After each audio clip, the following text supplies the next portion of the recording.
Jam 11 malam, badan saya nyaris ambruk di depan pintu. Begitu masuk, suami saya berdiri menunggu, tangannya terangkat. Tamparan itu mendarat keras di pipi kiri saya. Cepat masak.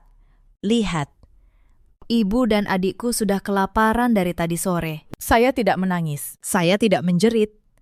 Saya hanya berjalan tenang ke dapur. Dan saya mulai menyusun rencana. 15 menit kemudian, suami dan keluarganya berhamburan ke dapur. Mereka histeris melihat apa yang ada di atas meja makan. Yang saya siapkan malam itu bukan makanan. Karena sebelum cerita ini benar-benar dimulai, halo, sahabat.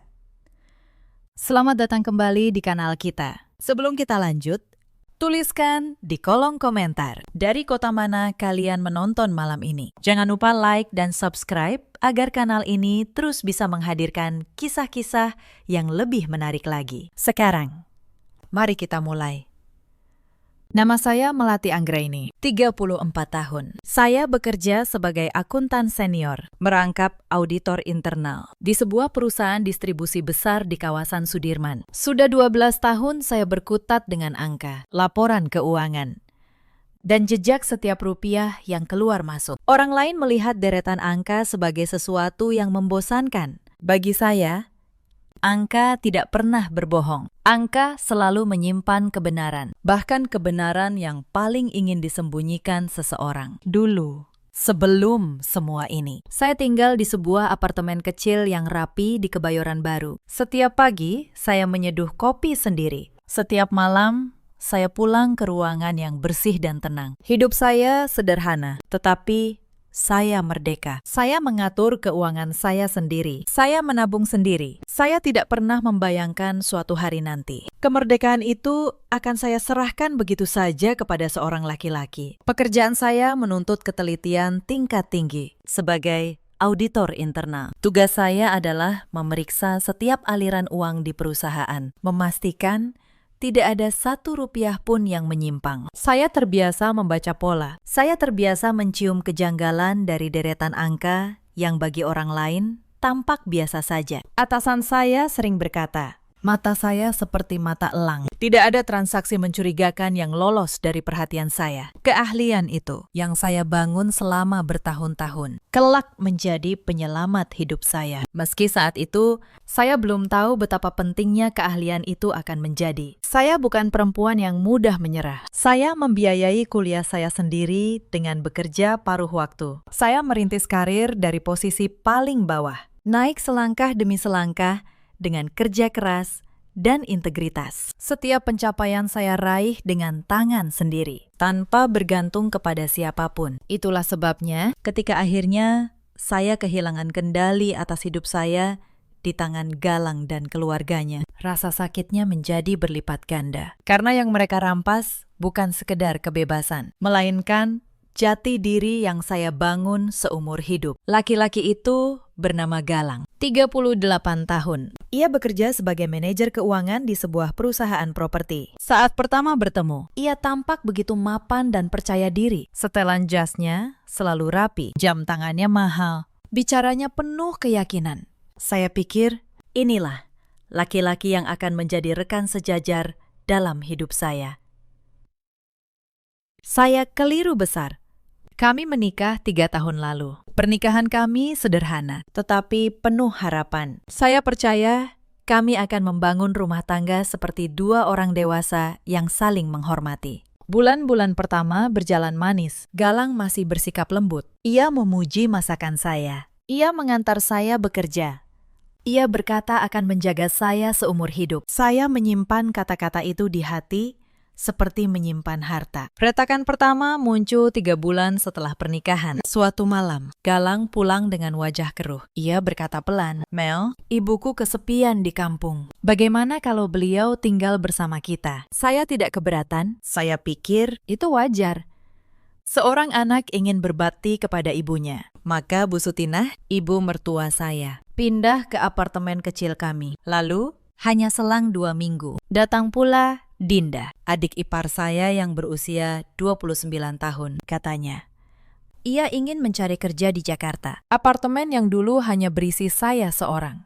kini sesak oleh 4 orang. Sejak hari itu, hidup saya perlahan berubah. Dapur yang dulu menjadi tempat saya menikmati kopi pagi, kini menjadi medan tugas. Bu Sutinah punya banyak permintaan. Dinda punya lebih banyak lagi. Dan Galang, suami saya, mulai menunjukkan wajah yang selama ini ia sembunyikan. Awalnya hanya soal-soal kecil. Masakan saya kurang asin, lantai kurang bersih, kopi terlalu pahit. Saya menahan diri. Saya pikir ini hanya penyesuaian. Setiap keluarga butuh waktu untuk saling memahami. Namun, saya keliru lagi. Mereka tidak datang untuk memahami. Mereka datang untuk menguasai. Saya masih ingat malam ketika semuanya mulai terasa salah. Bu Sutinah duduk di sofa, menatap saya dengan tatapan menilai. Lalu, ia berkata kepada Galang, cukup keras agar saya mendengar. Galang, istrimu ini terlalu sibuk dengan pekerjaannya. Perempuan yang baik itu mengurus rumah, bukan mengurus angka di kantor orang. Saya menoleh, menunggu Galang membela saya. Namun ia hanya diam. Diamnya itu jauh lebih menyakitkan daripada 1000 kata. Malam itu, saya mengerti satu hal. Di rumah ini, saya sendirian. Saya mencoba memahami dari mana semua ini berasal. Saya menggali masa lalu Galang. Perlahan, saya mengerti.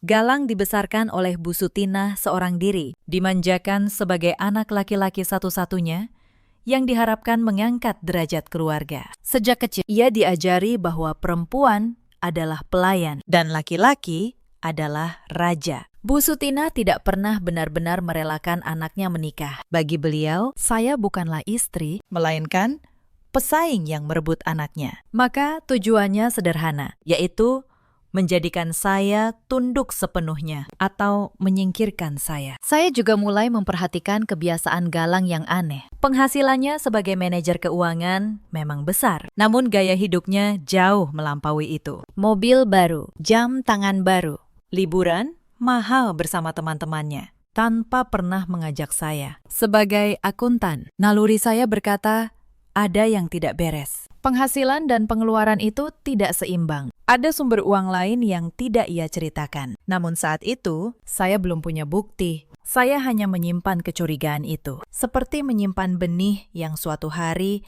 akan saya tumbuhkan menjadi kebenaran. Hari demi hari, perlakuan mereka semakin berani. Bu Sutinah mulai memerintah saya seperti pembantu. Dinda mulai meminjam barang-barang saya tanpa izin, lalu merusaknya tanpa rasa bersalah. Dan Galang yang dulu lembut, kini menampakkan wajah aslinya. Suaranya meninggi setiap kali ada yang tidak sesuai keinginannya. Saya menahan semua itu karena saya masih percaya mungkin keadaan akan membaik. Saya keliru. Keadaan justru semakin memburuk hari demi hari, hingga ke titik yang tidak pernah saya bayangkan. Tekanan pertama yang sesungguhnya datang sebulan kemudian. Galang memanggil saya ke kamar. Wajahnya serius, seolah hendak membahas hal penting. Ia berkata, Mel, mulai bulan depan, berhenti saja dari kantor. Saya terkejut. Saya bertanya, berhenti? Kenapa, Mas? Saya suka pekerjaan saya. Ia menghela nafas. Seolah saya anak kecil yang sulit diajak bicara. Ibu butuh ditemani di rumah. Dinda juga belum dapat kerja. Kita keluarga sekarang. Gaji aku lebih dari cukup untuk semua. Tugasmu mengurus rumah. Saya menatapnya lama. 12 tahun karir saya. Ia minta saya buang dalam satu kalimat. Saya menolak dengan halus. Saya berkata, pekerjaan ini bukan sekedar gaji bagi saya, tetapi harga diri. Galang tidak menjawab. Ia hanya tersenyum dingin, lalu pergi. Saya kira persoalan selesai. Padahal malam itu, ia baru saja merencanakan sesuatu yang lebih licik. Seminggu kemudian, datang permintaan kedua. Kali ini lebih halus, tetapi lebih berbahaya. Galang berkata bahwa demi efisiensi rumah tangga, sebaiknya seluruh gaji saya masuk ke satu rekening bersama. Rekening itu, katanya, akan dikelola oleh ibunya, yang katanya lebih berpengalaman mengatur uang keluarga. Naluri seorang akuntan langsung berdenyut di kepala saya. Saya tahu, menyerahkan kendali atas uang sendiri adalah awal dari kehilangan segalanya. Maka saya berpura-pura setuju. Saya memang memindahkan sebagian gaji ke rekening bersama itu. Namun diam-diam, saya tetap menyisakan satu rekening pribadi yang tidak seorang pun di rumah ini tahu. Rekening itu kelak menjadi salah satu kunci kebebasan saya. Mereka pikir mereka sudah memegang seluruh hidup saya. Mereka tidak tahu. Saya selalu menyimpan satu langkah cadangan. Bulan-bulan berikutnya, rumah kami berubah menjadi sebuah kerajaan kecil. Bu Sutinah duduk di singgasananya, yaitu sofa ruang tengah, sambil memberi perintah. Dinda menjelma menjadi pengawas yang menuntut, dan saya, pemilik sah apartemen ini, diperlakukan seperti pembantu yang tidak digaji. Pagi saya bangun paling awal untuk memasak. Malam saya tidur paling akhir setelah membereskan semua. Di sela-sela itu, saya tetap diam-diam bekerja. Kini, dari rumah. Sebagai konsultan keuangan lepas, saya tidak akan pernah benar-benar berhenti menjadi diri saya sendiri. Suatu sore, saya menemukan hal yang membuat dada saya berdesir. Saya sedang membereskan kamar ketika menemukan sebuah kotak beludru hitam tersembunyi di balik lemari galang. Di dalamnya, 5 buah jam tangan mewah edisi terbatas. Saya kenal harga benda-benda itu. 1 jam saja setara gaji setahun pegawai biasa. Di samping kotak itu, ada sebuah tas dokumen kecil berisi buku tabungan atas nama Galang. Sebuah rekening yang tidak pernah ia sebutkan kepada saya. Saya tidak mengambil apa-apa. Saya hanya memotret semuanya dengan tenang. Lalu mengembalikan kotak itu persis seperti semula. Sebagai auditor, saya tahu satu hal. Jangan pernah bertindak sebelum bukti lengkap. Malam itu, untuk pertama kalinya sejak lama, saya tidur dengan tenang. Karena saya tahu, permainannya baru saja berbalik arah. Namun mereka belum menyadarinya sama sekali. Penghinaan terbesar datang saat acara kumpul keluarga besar. Rumah penuh sanak saudara Galang. Di tengah keramaian, Bu Sutinah sengaja bicara keras. Untung Galang sabar punya istri seperti Melati. Sudah tidak becus mengurus rumah. Tidak memberi cucu pula. Perempuan macam apa itu? Seisi ruangan menertawakan saya. Dinda menambahi dengan nada melengking. Sudah. Bu, Kak Melati itu memang lamban. Kerjanya cuma menatap angka, tapi rumah tetap berantakan. Saya berdiri di tengah mereka, menahan setiap kata yang menusuk. Galang, suami saya, hanya menyeringai bersama yang lain. Tidak satu kalimat pun keluar untuk membela saya. Saya menundukkan kepala. Bukan karena malu, tetapi karena saya tahu air mata di depan orang-orang seperti ini hanyalah hiburan bagi mereka. Saya menyimpan luka itu rapat-rapat. Setiap penghinaan saya catat dalam ingatan. Serapi saya mencatat angka di buku besar. Beberapa minggu kemudian, Galang melancarkan jebakan yang paling licik. Ia datang membawa setumpuk dokumen. Wajahnya manis luar biasa. Mel, perusahaan tempatku kerja sedang ada program investasi. Untungnya besar. Tapi aku butuh tanda tanganmu sebagai penjamin pinjaman. Cuma formalitas. Saya mengambil dokumen itu. Sebagai akuntan, saya membaca setiap baris, setiap huruf kecil di bagian bawah. Jantung saya berdenyut keras. Ini bukan dokumen investasi. Ini adalah surat penjaminan utang. Jika saya tanda tangan, seluruh aset pribadi saya, termasuk apartemen ini, akan menjadi jaminan atas utang Galang yang entah untuk apa. Bila ia gagal bayar, sayalah yang menanggung semuanya. Saya menatap wajahnya yang penuh kepalsuan itu. Lalu, saya tersenyum tipis dan berkata, "Boleh, Mas, tapi beri saya waktu 2 hari untuk membacanya. Saya kan akuntan.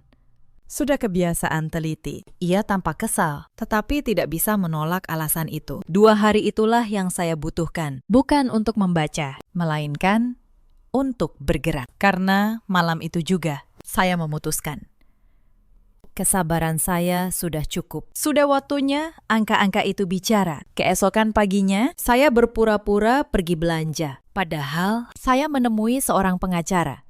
Namanya Pak Andra, pengacara muda yang tajam dan teliti. Rekomendasi dari teman lama saya di kantor akuntan. Di ruangannya yang tenang, saya membuka semuanya. Foto jam tangan mewah, salinan rekening rahasia Galang, catatan setiap penghinaan dan setiap tindakan kasar. Dan sesuatu yang membuat Pak Andra mengangkat alis, yaitu data keuangan janggal dari perusahaan tempat Galang bekerja, yang tanpa sengaja pernah saya lihat melalui dokumen yang ia bawa pulang. Pak Andra memeriksa semuanya dengan saksama. Lalu ia berkata pelan, "Bu Melati, kalau dugaan saya benar, jam tangan dan rekening rahasia ini bukan dari gaji. Pola ini khas penyalahgunaan dana, tapi kita butuh bukti yang lengkap dan sah. Ibu sanggup menunggu dan bermain tenang." Saya menjawab tanpa ragu. "Saya akuntan, Pakistan. Kesabaran adalah keahlian saya." Pak Andra lalu menjelaskan langkah-langkah yang harus kami ambil. Pertama,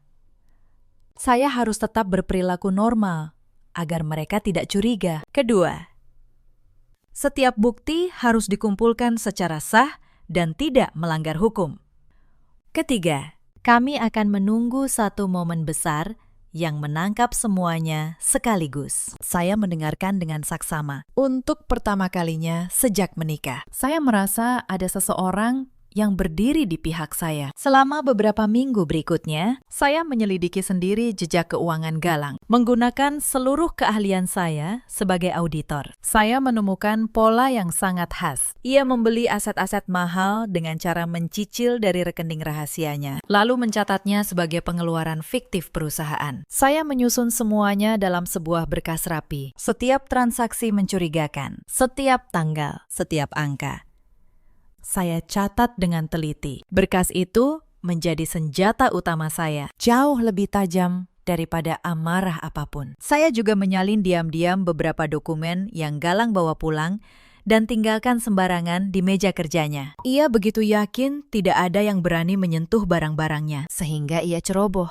Kecerobohan itulah yang menjadi celah bagi saya. Setiap kali ia merendahkan saya sebagai perempuan yang hanya bisa menatap angka, saya hanya tersenyum dalam hati. Karena angka-angka itulah yang sedang saya gunakan untuk menyusun keruntuhannya. Sejak hari itu, saya menjalani dua kehidupan. Di siang hari, saya tetap menjadi menantu yang patuh, yang memasak dan menunduk. Di balik itu, saya menyusun bukti satu demi satu. Dibantu Pak Andra, saya juga melakukan satu hal yang sangat penting. Diam-diam, saya pergi ke rumah sakit. Setiap memar di lengan, setiap bekas tamparan di pipi, semua saya periksakan dan saya catat secara resmi dalam rekam medis. Saya tahu suatu hari luka-luka ini akan menjadi saksi yang tidak bisa dibantah. Mbak Asi, pembantu paruh waktu yang sudah lama bekerja di kompleks kami, menjadi satu-satunya orang yang tahu kesedihan saya. Suatu hari, ia berbisik, "Bu Melati, saya sering melihat.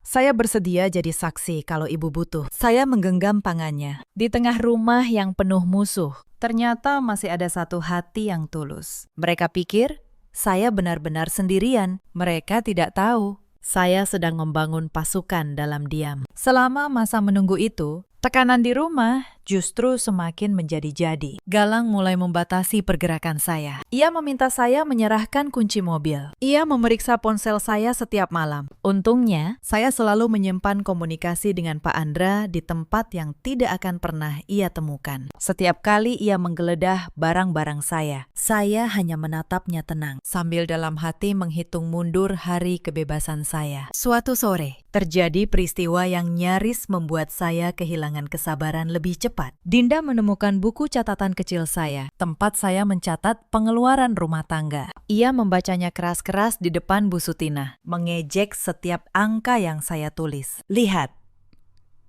Bu, Kak Melati ini benar-benar perhitungan. Sampai uang sabun pun dicatat. Pelit sekali jadi orang." Mereka tertawa terbahak-bahak. Mereka tidak tahu buku catatan itu hanyalah kamuflase. Catatan yang sebenarnya, yang mencatat setiap kejanggalan keuangan Galang, tersimpan jauh lebih rapi di tempat lain. Tekanan finansial pun makin terasa. Galang berhenti memberi uang belanja yang cukup, namun menuntut menu makanan yang mahal setiap hari. Rendang, ikan segar, daging premium. Saat saya berkata, uang belanja tidak cukup, Bu Sutinah membentak.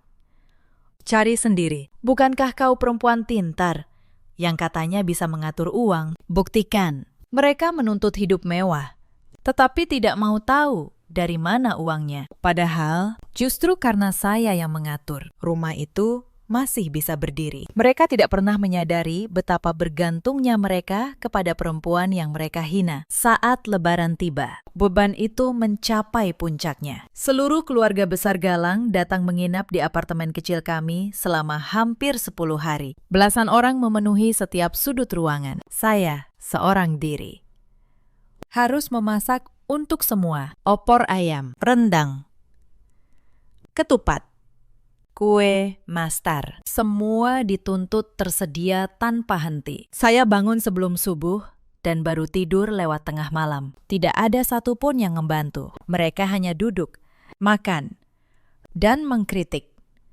Saat amplop lebaran dibagikan, Bu Sutinah dengan bangga memberi uang kepada semua keponakan, memakai uang yang belakangan saya tahu berasal dari rekening rahasia Galang. Sementara saya yang bekerja paling keras, tidak dianggap sama sekali. Saya hanya pelayan tak terlihat di pesta keluarga mereka. Malam terakhir lebaran itu, saat semua sudah tidur kekenyangan, saya duduk sendirian di dapur yang berantakan. Dan saya berbisik pada diri sendiri bahwa kesabaran saya ada batasnya. Yang paling menyakitkan adalah ketika ulang tahun pernikahan kami tiba. Saya, dengan sisa harapan yang masih ada, memasak makan malam istimewa. Saya menata meja dengan rapi. Saya menunggu Galang pulang.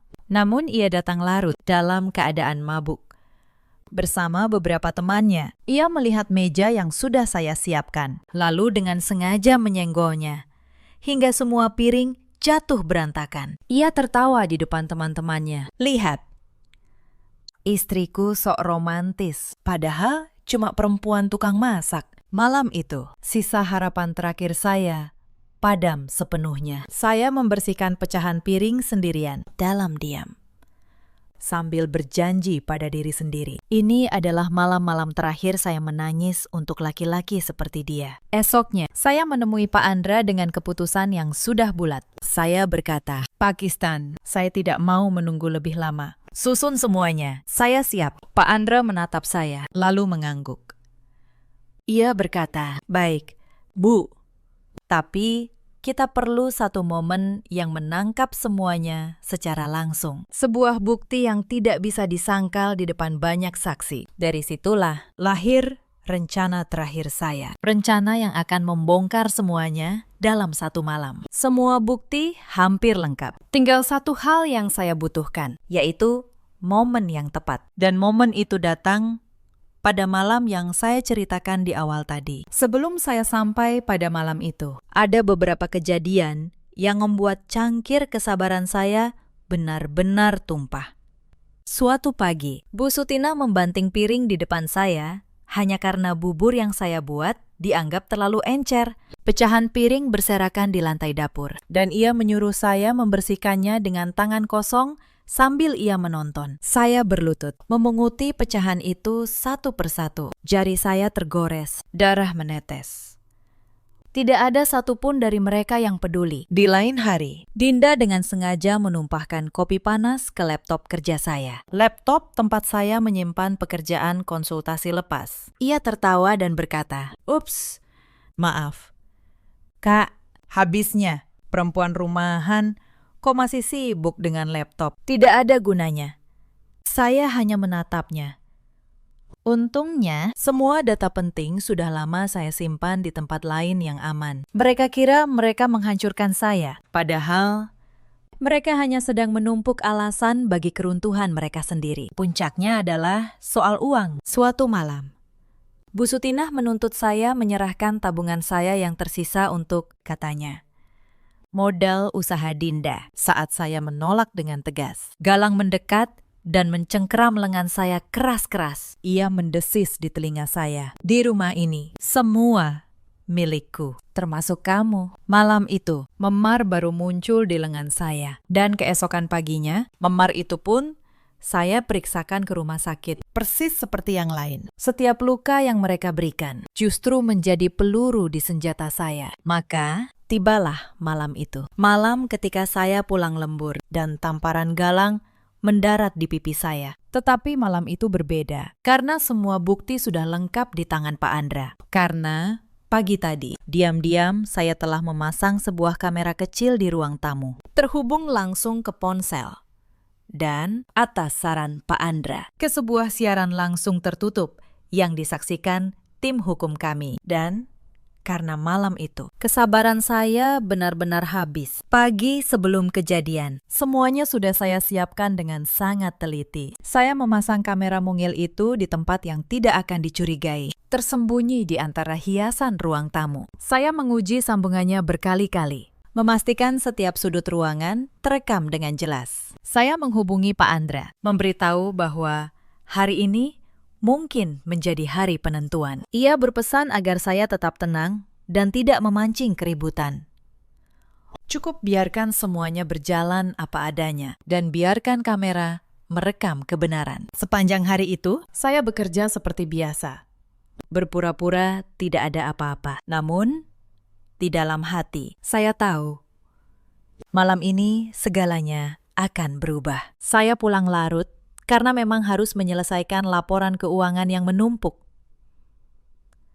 Dalam perjalanan pulang, hati saya anehnya tenang. Seolah saya tahu, ini adalah malam terakhir saya menderita di rumah itu. Saat tangan Galang terangkat dan menampar saya, kamera itu merekam segalanya dengan kualitas yang sangat jernih. Wajah Galang yang penuh amarah, Bu Sutinah dan Dinda yang justru tertawa senang di belakangnya. Menikmati penderitaan saya seperti tontonan. Semua terekam sempurna. Saya berjalan tenang ke dapur. Saya nyalakan kompor. Saya jerang air di panci paling besar hingga mendidih. Lalu, saya mengeluarkan kotak beludru hitam berisi 5 jam tangan mewah itu, beserta dokumen rahasia Galang dari tempat persembunyiannya. Saya tidak akan merebusnya. Itu hanya umpan. Saya menatanya rapi di atas meja makan, di sebelah ponsel yang menyala. Lalu saya menelpon Pak Andra dengan satu kalimat singkat. Pakistan, sekarang waktunya. Sambil menunggu, saya berdiri diam di dapur. Pikiran saya melayang ke semua malam yang telah saya lewati di rumah ini. Semua hinaan, semua tamparan, semua air mata yang saya telan sendirian. Anehnya, malam ini saya tidak merasa marah. Saya hanya merasa tenang. Setenang permukaan air sebelum badai. Setiap langkah sudah saya rencanakan. Setiap bukti sudah berada di tempatnya. Tidak ada lagi yang perlu saya takuti. Untuk pertama kalinya, sayalah yang memegang kendali penuh atas situasi. Air di panci itu mendidih hebat, mengeluarkan uap yang memenuhi dapur. Bunyi gelembungnya seolah menjadi hitungan mundur menuju akhir dari penderitaan saya. Saya melirik jam dinding. Pak Andra dan timnya pasti sudah dalam perjalanan. Semua tinggal menunggu. Saya menarik napas dalam-dalam, lalu menghembuskannya perlahan. Inilah malam yang telah lama saya nantikan. 15 menit kemudian, Galang dan keluarganya berhamburan ke dapur. Penasaran apa yang sedang saya lakukan. Mereka berhenti, terpaku menatap meja makan. Bukan makanan yang ada di sana, melainkan jam tangan mewah rahasia Galang yang terbongkar, dokumen yang berserakan, dan layar ponsel yang menyiarkan wajah mereka sendiri secara langsung. Wajah Galang seketika pucat pasi. Bu Sutinah yang pertama bersuara, dengan nada masih sombong. Apa-apaan ini? Melati, berani sekali kau mengaduk-aduk barang anakku. Saya tidak menjawabnya. Saya hanya menatap Galang, lurus ke matanya. Untuk pertama kalinya tanpa rasa takut sama sekali. Dinda mendekat, mencoba meraih ponsel di meja. Namun saya berkata tegas, jangan disentuh. Semua yang ada di sini sedang disaksikan oleh banyak orang saat ini juga. Mendengar kata disaksikan, wajah mereka berubah. Galang melirik layar ponsel. Dan untuk pertama kalinya, saya melihat ketakutan murni di matanya. Ia yang selama ini merasa berkuasa, kini menyadari bahwa setiap perbuatannya telah terekam dan tersebar. Apa-apaan ini? Teriaknya panik. Saya menjawab dengan tenang. Ini, Mas, namanya pertanggungjawaban. Tepat saat itu, terdengar suara mobil berhenti di luar. Pintu diketuk. Lalu, Pak Andra masuk, ditemani beberapa petugas berseragam. Bu Sutinah langsung menjatuhkan diri ke lantai, menangis sejadi-jadinya dengan air mata buaya. Ia meratap. Tolong, menantu durhaka ini mau membunuh kami. Anak saya cuma membela diri. Tangisannya terdengar sangat meyakinkan bagi siapapun yang tidak tahu kebenarannya. Namun Pak Andra sama sekali tidak terpengaruh oleh pertunjukan itu. Ia melangkah tenang melewati tubuh Bu Sutinah yang tergolek, tanpa sedikit pun meliriknya. Ia berhenti di depan petugas, lalu membuka tasnya. Dari dalam tas, Pak Andra mengeluarkan sebuah map tebal dan sebuah tablet. Ia berkata dengan suara dingin dan jelas, "Selamat malam. Saya Andra, kuasa hukum dari Ibu Melati Anggraini. Izinkan saya menyampaikan fakta." Ia menyerahkan map pertama. Ini rekam medis resmi klien saya selama setahun terakhir. Berisi catatan rinci setiap memar, lebam, dan cedera akibat kekerasan dalam rumah tangga yang dilakukan oleh suaminya, Saudara Galang, secara sadar dan berulang. Galang membuka mulut hendak menyangkal, tetapi Pak Andra menyalakan layar tablet. Terputarlah rekaman beberapa menit lalu. Dengan jernih, terlihat Galang menampar wajah saya yang baru pulang bekerja. Disaksikan ibu dan adiknya yang tertawa puas. Seisi dapur terdiam. Tidak ada lagi ruang untuk berbohong. Dan ini, lanjut Pak Andra, sambil menyerahkan map kedua kepada petugas, adalah temuan yang jauh lebih serius. Jam tangan mewah dan rekening rahasia ini tidak mungkin berasal dari gaji seorang manajer. Setelah ditelusuri, kami menemukan jejak penyalahgunaan keuangan di perusahaan tempat Saudara Galang bekerja. Laporan lengkapnya akan kami serahkan ke pihak berwenang besok pagi. Pak Andra membuka map itu lebih lebar, memperlihatkan lembar demi lembar dokumen yang tersusun rapi. Di sini tercatat secara rinci setiap transaksi mencurigakan selama 3 tahun terakhir. Setiap tanggal, setiap nominal,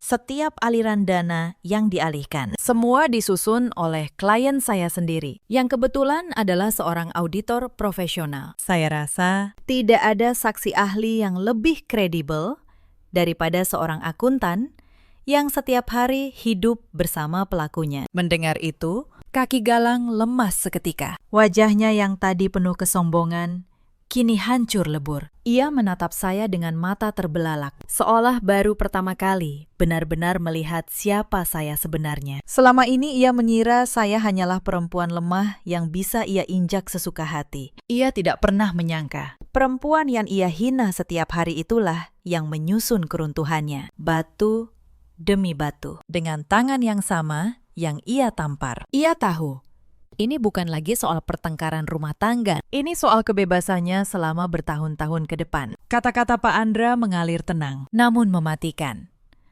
Setiap kalimat menutup setiap celah kebohongan yang coba dibangun keluarga itu. Para petugas tidak perlu berpikir 2 kali. 2 orang melangkah maju dan meraih kedua lengan Galang. Laki-laki yang selalu membanggakan diri sebagai penguasa rumah tangga itu kini tidak berdaya. Tangannya ditarik paksa ke belakang. Ia berteriak, memohon, menyebut nama saya berkali-kali. Namun, saya hanya berdiri diam, menatapnya dengan tatapan yang sama datarnya seperti tatapan yang ia berikan kepada saya selama ini. Bu Sutinah dan Dinda histeris. Mereka berusaha menahan petugas, berteriak bahwa ini semua fitnah. Namun bukti di depan mata terlalu kuat. Seketika, kerajaan kecil yang mereka bangun di atas penderitaan saya runtuh dalam 1 malam. Persis seperti angka di laporan keuangan yang dipalsukan. Cepat atau lambat, kebenaran selalu menemukan jalannya untuk muncul ke permukaan. Saat petugas menggiring Galang keluar, Bu Sutinah berbalik menatap saya dengan mata penuh kebencian. Ia mendesis, "Kau menantu durhaka. Kau hancurkan keluarga ini." Saya menatapnya tenang. Lalu saya menjawab dengan suara yang sangat dingin, "Bu, saya tidak menghancurkan apapun. Saya hanya membiarkan kebenaran terlihat. Yang menghancurkan keluarga ini adalah keserakahan, bukan saya." Dinda mencoba pendekatan lain. Ia tiba-tiba berlutut, menangis sambil memohon, "Kak Melati, maafkan kami. Kami khilaf. Tolong cabut laporannya." Kasihan Kak Galang. Saya menatap perempuan yang dulu menumpahkan kopi ke laptop saya, yang mengejek setiap catatan saya, yang tertawa saat saya dipermalukan. Air mata yang mengalir di pipinya kini sama sekali tidak menyentuh hati saya. Saya berkata pelan, "Dinda, dulu saat saya menangis. Kalian menertawakan saya. Sekarang giliran kalian menangis, dan saya tidak punya tawa untuk kalian. Yang saya punya hanyalah bukti, dan bukti tidak bisa dicabut. Pak Andra menambahkan dengan tenang kepada mereka bahwa segala bentuk pemerasan, kekerasan, dan penyalahgunaan aset yang terjadi di rumah ini sudah terdokumentasi lengkap. Jika mereka mencoba mengganggu saya lagi, berkas tambahan akan menyusul. Mendengar itu, Bu Sutinah dan Dinda terdiam. Mereka tahu, kali ini mereka kalah telak. Tidak ada lagi drama air mata yang bisa menyelamatkan mereka. Senjata mereka selama ini adalah rasa bersalah yang mereka tanamkan dalam diri saya. Kini, rasa bersalah itu telah lama menguap. Setelah Galang dibawa pergi, malam itu terasa begitu sunyi. Untuk pertama kalinya sejak lama, rumah itu hanya berisi suara napas saya sendiri. Bu Sutinah dan Dinda diminta meninggalkan apartemen karena secara hukum tempat itu adalah milik saya. Terdaftar atas nama saya jauh sebelum pernikahan. Mereka memunguti barang-barang dengan tergesa, masih sambil melontarkan sumpah serapah. Saya tidak menanggapi. Saya hanya membuka pintu lebar-lebar, mempersilahkan mereka keluar dari hidup saya. Pak Andra menepuk bahu saya pelan sebelum pamit. Ia berkata, "Bu Melati, Ibu adalah klien paling tenang yang pernah saya tangani." Banyak orang membalas dengan emosi. Ibu membalas dengan bukti. Itulah pembalasan yang tidak bisa dipatahkan. Saya tersenyum tipis. Saya menjawab, "Saya cuma melakukan pekerjaan saya, Pakistan, mengumpulkan fakta, membiarkan angka yang bicara." Setelah pintu tertutup dan rumah benar-benar sepi, saya duduk sendirian di ruang tamu. Saya menatap dinding yang menjadi saksi bisu semua penderitaan saya selama bertahun-tahun. Anehnya, saya tidak menangis. Air mata saya sudah habis jauh sebelum malam ini. Yang saya rasakan hanyalah kelegaan yang dalam. Seperti orang yang baru saja melepaskan beban berat dari pundaknya. Saya bangkit, berjalan mengelilingi apartemen yang kini sepenuhnya menjadi milik saya kembali. Saya membuka semua jendela, membiarkan udara segar masuk, mengusir sisa-sisa kepengapan yang dulu memenuhi rumah ini. Untuk pertama kalinya sejak menikah, saya merasa benar-benar bisa bernapas. Hari-hari berikutnya berjalan seperti badai yang perlahan reda. Laporan tentang penyalahgunaan keuangan di perusahaan Galang resmi masuk. Penyelidikan berjalan cepat, karena bukti yang saya kumpulkan begitu rapi dan terstruktur. Ternyata, selama bertahun-tahun, Galang telah menggelapkan dana dalam jumlah yang sangat besar. Uang itulah yang ia pakai membeli jam tangan mewah, tas merek terkenal, dan menumpuk rekening rahasia. Uang yang ia banggakan sebagai lambang kesuksesannya ternyata adalah uang hasil kejahatan. Saya memikirkan kembali setiap malam ketika ia memamerkan barang-barang itu di depan saya. Setiap kali ia merendahkan pekerjaan saya sebagai cuma menatap angka. Padahal, justru karena saya menatap angka itulah, seluruh kebohongannya akhirnya terbongkar. Ada keadilan yang puitis dalam hal itu. Keahlian yang ia hina menjadi senjata yang menjatuhkannya. Proses persidangan berlangsung beberapa bulan. Saya hadir di setiap sesi, duduk dengan tenang, mengenakan setelan kerja yang rapi. Berbeda sekali dengan Galang yang kini tampak kusut dan kehilangan seluruh kesombongannya. Di ruang sidang, Pak Andra memaparkan bukti satu demi satu dengan begitu rapi. Rekam medis, rekaman kekerasan, berkas keuangan yang saya susun. Tidak ada satupun yang bisa dibantah oleh pihak Galang. Pengacara mereka berkali-kali mencoba memutarbalikkan fakta. Namun, setiap kali, bukti yang terstruktur selalu menutup celah mereka. Bu Sutinah sempat mencoba bersaksi, memutar cerita seolah saya adalah menantu kejam yang menjebak anaknya. Namun saat ditanya bukti, ia tidak punya apa-apa selain air mata dan teriakan. Hakim tidak terkesan. Di hadapan fakta yang dingin dan terukur, drama emosional tidak ada artinya. Saya duduk di sana, menyaksikan bagaimana kebenaran yang saya kumpulkan dengan sabar selama berbulan-bulan akhirnya berdiri tegak di ruang yang paling resmi. Pada hari vonis dibacakan, saya menarik napas panjang. Galang dinyatakan bersalah atas kekerasan dalam rumah tangga dan penyalahgunaan keuangan perusahaan. Ia dijatuhi hukuman penjara bertahun-tahun. Saat palu hakim diketuk, saya tidak merasa gembira. Saya hanya merasa lega. Sebuah beban berat yang selama ini saya pikul akhirnya terangkat sepenuhnya. Saya keluar dari ruang sidang dengan langkah ringan, menghirup udara kebebasan yang sudah lama tidak saya rasakan. Di tengah proses hukum yang berjalan, saya mulai membangun kembali hidup saya. Saya kembali bekerja penuh sebagai auditor. Namun, kali ini, saya tidak berhenti di situ. Dengan tabungan rahasia yang dulu saya sisihkan, ditambah pesangon dan tabungan bertahun-tahun, saya memberanikan diri membuka usaha sendiri. Sebuah kantor jasa konsultan keuangan dan audit kecil. Saya menamainya dengan nama yang sederhana, tetapi penuh makna bagi saya. Saya menyebutnya Anggraini Konsultan, memakai nama saya sendiri. Nama yang dulu pernah mereka coba hapus dari hidup saya. Awalnya, klien saya hanya 1-2. Namun reputasi saya sebagai auditor yang teliti dan jujur cepat menyebar. Banyak perusahaan yang dulu meragukan saya, kini justru mengantri meminta jasa saya. Dalam setahun, kantor kecil itu tumbuh pesat. Saya merekrut pegawai. Saya pindah ke kantor yang lebih besar di kawasan SCBD. Setiap pagi, saya kembali menyeduh kopi saya sendiri di ruangan saya sendiri sebagai pemilik. Kemerdekaan yang dulu saya serahkan, kini saya rebut kembali. Bahkan jauh lebih besar dari sebelumnya. Saya ingat satu malam, saat lembur di kantor baru saya berhenti sejenak dan menatap keluar jendela. Lampu-lampu kota berkelip indah di bawah sana. Saya teringat perempuan lelah yang dulu pulang larut hanya untuk disambut tamparan. Perempuan itu kini sudah tiada. Yang berdiri di sini adalah seseorang yang baru. Seseorang yang membangun segalanya dari reruntuhan dengan tangannya sendiri. Mbak Asih, pembantu yang dulu setia menjadi saksi saya. Kini saya pekerjakan sebagai pengurus rumah tangga saya dengan gaji yang layak dan penuh penghormatan. Ia sering berkata sambil tersenyum, "Bu Melati, saya selalu yakin Ibu akan bangkit. Orang sabar seperti Ibu tidak akan kalah." Saya menggenggam tangannya.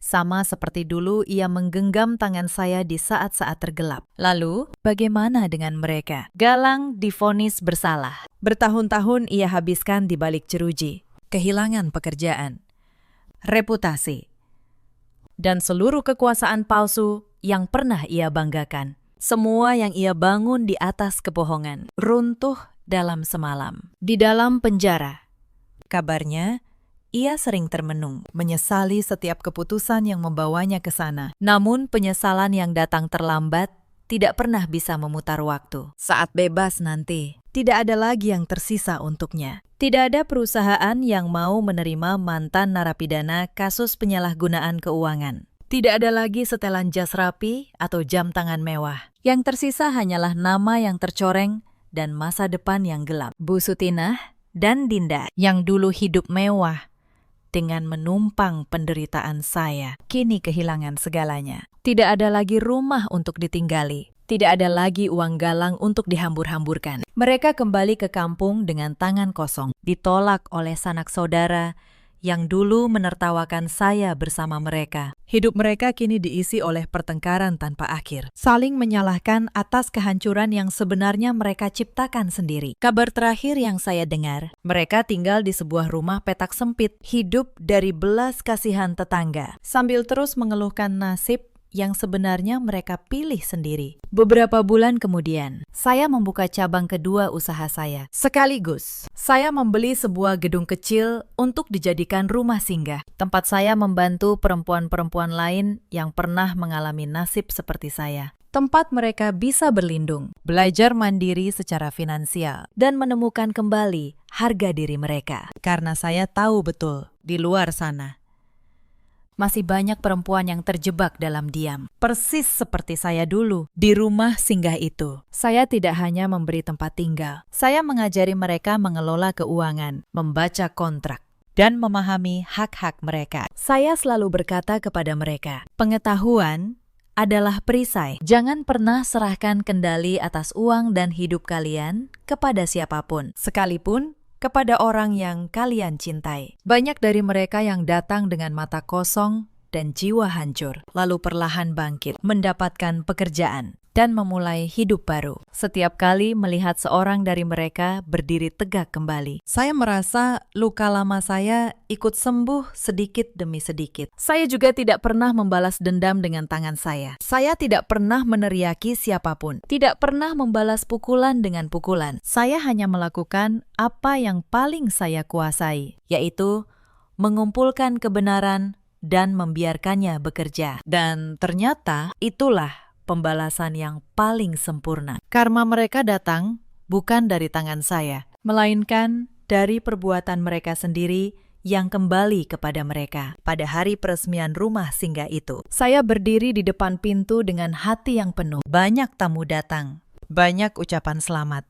Saya mengenakan pakaian sederhana, namun berdiri tegak sebagai perempuan yang merdeka sepenuhnya. Di tengah keramaian itu, secara kebetulan, pandangan saya terarah ke seberang jalan. Di sana, di antara para pekerja kasar yang sedang memperbaiki saluran air, berdiri seorang pria kurus dengan wajah lelah dan pakaian lusuh. Ia sedang memikul ember air yang berat. Saya mengenalinya. Itu Galang. Rupanya, ia telah bebas. Dan inilah satu-satunya pekerjaan yang bisa ia dapatkan kini. Tatapan mata kami bertemu sekejap. Untuk sesaat, waktu seolah berhenti. Saya melihat sisa-sisa laki-laki yang dulu begitu sombong, kini menjadi bayangan dirinya sendiri. Tubuhnya yang dulu tegap dalam balutan jas mahal, kini bungkuk memikul beban. Tangannya yang dulu terangkat untuk menampar saya, kini kasar dan kapalan oleh kerja berat. Di matanya, saya membaca penyesalan yang terlambat. Mungkin ia teringat perempuan yang berdiri tegak di seberang sana sebagai pemilik bangunan mewah. Dulu adalah istri yang ia injak setiap hari. Mungkin ia menyadari, andai ia menghargai saya, andai ia tidak serakah, andai ia tidak pernah mengangkat tangannya, ia bisa saja berdiri di sini, mendampingi kesuksesan saya. Namun keserakahannya sendiri yang telah membakar habis semuanya. Tidak ada amarah di mata saya, tidak ada kebencian, hanya ada tatapan datar, seperti menatap seseorang yang tidak lagi punya arti apapun. Saya teringat semua malam ketika ia membuat saya merasa tidak berharga. Kini, justru ia yang berdiri di seberang sana, menatap kehidupan yang dulu ia hancurkan dengan tangannya sendiri. Saya mengangkat dagu sedikit. Lalu saya tersenyum tipis, senyum yang anggun dan tenang, tanpa mengucapkan sepatah kata pun. Saya membalikkan badan dengan tenang, membelakangi masa lalu saya yang kelam, lalu melangkah masuk ke dalam gedung yang hangat itu. Di belakang saya, terdengar suara gerbang yang menutup perlahan. Bagi saya, suara itu seperti penutup sebuah bab yang sudah selesai untuk selamanya. Cerita ini mengajarkan kita beberapa hal. Jangan pernah mengukur nilai seseorang dari seberapa diam ia menahan luka. Dan jangan pernah meremehkan ketenangan seorang perempuan yang sedang berpikir. Ada banyak perempuan di luar sana yang seperti saya dulu. Mereka pulang dengan tubuh lelah, hanya untuk disambut dengan hinaan dan tangan yang terangkat. Mereka diam. Bukan karena lemah, tetapi karena masih berharap. Untuk kalian semua, ketahuilah, diam bukan akhir cerita. Diam bisa menjadi tempat kalian menyusun langkah. Ada juga banyak suami di luar sana seperti Galang. Mereka mengira kekuasaan dibangun dengan tangan yang memukul dan mulut yang menghina. Padahal, kekuasaan sejati lahir dari rasa hormat, bukan dari rasa takut. Dan ada pula para ibu mertua serta keluarga yang menumpang hidup di atas penderitaan orang lain, mengira itu akan abadi. Mereka lupa semua yang dibangun di atas kezaliman pada akhirnya akan runtuh sendiri. Dalam hidup, kita semua punya pilihan. Kita bisa memilih untuk hancur oleh keadaan atau bangkit darinya. Saya memilih bangkit bukan dengan amarah, melainkan dengan kesabaran, bukti, dan harga diri. Ingatlah selalu, sebaik-baiknya pembalasan bukanlah dengan kebencian, melainkan dengan menjadi versi terbaik dari diri sendiri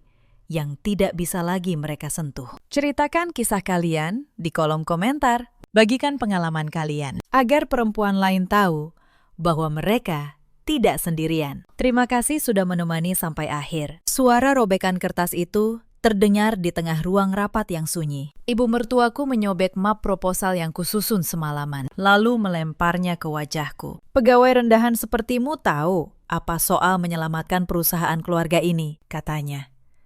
Di hadapan seluruh dewan direksi, suamiku hanya duduk di sebelahnya. Lelaki yang sudah 5 tahun tidur di sisiku itu menunduk menatap mejanya. Ia tidak membela. Ia justru menggeser kursinya menjauh dariku, seolah malu dilihat berdekatan denganku. Adik iparku tersenyum tipis di ujung meja. Ia merekam semuanya dengan ponselnya. Apa yang tidak mereka tahu? Sobekan kertas itu bukan akhir, itu baru awal. Karena map yang mereka injak itu bukan satu-satunya dokumen yang kupegang malam ini. Halo, sahabat cerita.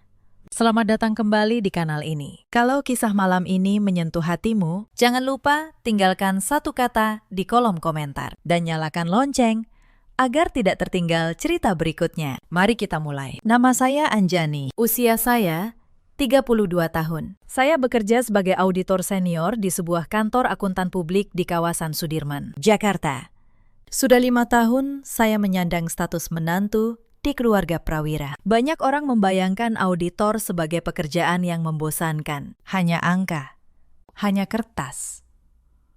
Tapi pekerjaan saya sebenarnya sederhana. Saya membaca apa yang orang lain ingin sembunyikan. Setiap angka punya cerita. Setiap selisih punya alasan. Dan setiap orang yang berbohong selalu meninggalkan jejak. Itu yang saya pelajari selama bertahun-tahun. Itu pula yang akan menyelamatkan saya suatu hari nanti. Saya menikah dengan Rendra 5 tahun lalu. Saat itu saya pikir saya menikahi cinta. Ternyata saya menikahi sebuah keluarga yang menganggap saya beban. Saya bertemu Rendra di sebuah seminar bisnis 6 tahun lalu.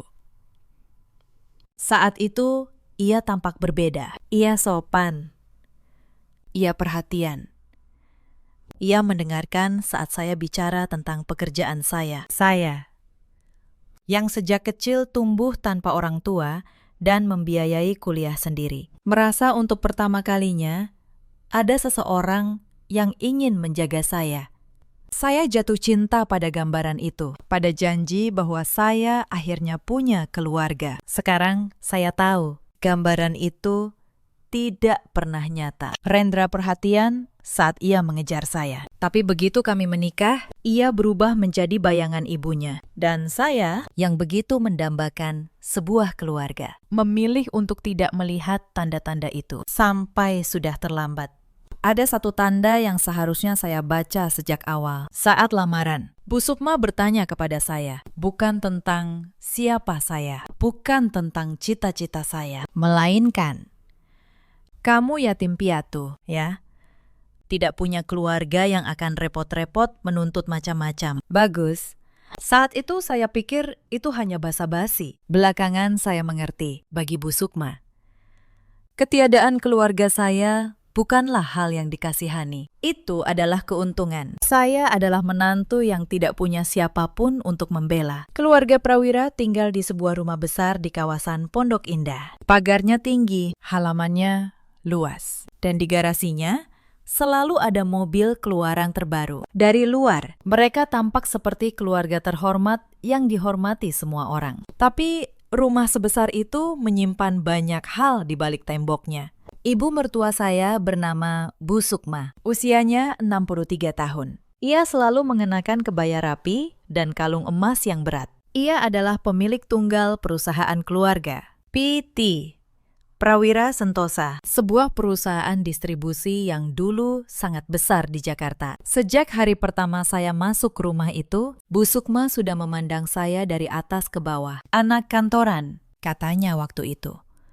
Dengan nada yang membuat kata itu terdengar seperti hinaan. Pasti tidak bisa apa-apa di dapur. Suami saya, Rendra, 37 tahun. Ia menjabat sebagai direktur di perusahaan ibunya. Saya dulu mengira ia lelaki yang lembut. Belakangan saya sadar, ia bukan lembut.